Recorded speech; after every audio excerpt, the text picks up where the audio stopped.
Müasir dövrdə qadınların cəmiyyətin bütün sahələrində fəal iştirakı artmaqdadır, lakin hələ də bir çox qadın karyera qurmaq yolunda əngəllərlə üzləşir. Bu səbəbdən qadınlar üçün karyeranın başlanğıc nöqtəsini düzgün müəyyənləşdirmək olduqca vacibdir. Bu sahədə aparılan araşdırmalar göstərir ki, karyera planlanması ilk növbədə özünü tanımaqdan başlayır. Mövzu ilə bağlı Adalya Beynəlxalq Qadın Platformasının təsisçi rəhbəri Dilşad Musa öz fikirlərini bildirib.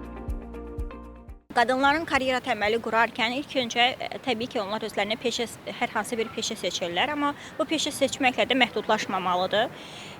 İlk olaraq onların məqsədləri bəlli olmalıdır, özlərini tanımalıdırlar və davamlı inkişaf proqramları özlərinə uyğun hazırlamalıdırlar və ona uyğun davam etməlidirlər. Məsələn, bunu misal olaraq göstərə bilərəm ki, hər hansı bir şəxs universiteti oxudu və hər hansı bir diplomu aldı. Amma diplomu aldıqdan sonra təkcə bu diplomla kifayətlənməməlidir. Öz bilik və bacarıqlarına uyğun olaraq öz bacarıqlarını da daha doğrusu inkişaf elətdirməyə başlamalıdır.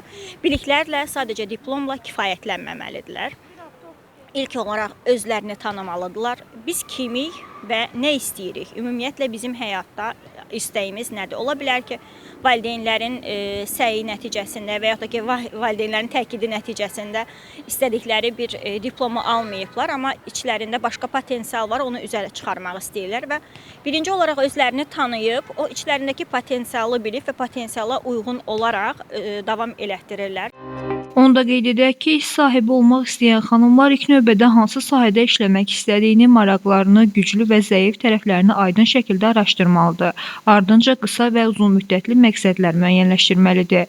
Bu məqsədlər motivasiyanın qorunmasında və düzgün yol xəritəsinin qurulmasında əsas rol oynayır. Havar Şəfiyeva, Leyla Səməndər, Yeni Azərbaycan TV.